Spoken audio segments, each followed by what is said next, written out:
এক সময় ছোট বড় সবকিছু আল্লাহর কাছে চাইতাম। মসজিদে গেলে মনে হতো আল্লাহর কাছে অনেক কিছু বলার আছে, চাইবার আছে। পরীক্ষার আগে যেন প্রশ্ন কমন পড়ে, পরীক্ষায় যেন ভালো রেজাল্ট করতে পারি, এজন্য কত কাকুতি মিনতি করে আল্লাহর কাছে চেয়েছি। হয়তো খুব সিলি মনে হবে, কিন্তু সেই সময় আমাদের ছোট্ট হৃদয়গুলো জানতো এমন একজন আছেন যার কাছে সবকিছু চাওয়া যায়, যিনি সবকিছু দিতে পারেন। ওনার কাছে অসম্ভব বলে কিছু নেই। এখন আমরা শিখছি ইউ ক্যান ডু ইট। স্বপ্ন যেন তোমাকে ঘুমোতে না দেয়।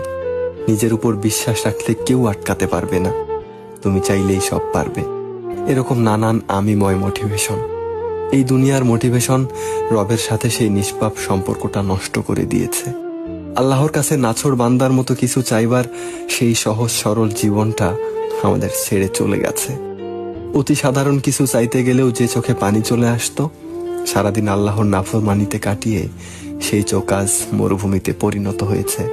কাঁদলেও চোখে পানি আসে না। কি এক জিল্লতির জীবন। যে মোটিভেশনাল স্পিচ মহান রবের সাথে সম্পর্ক ছিন্ন করে, আমিময় জীবনের দিকে ধাবিত করে, সেটা আসলে সফলতার মোটিভেশনাল স্পিচ নয়, সেটা ধ্বংসের।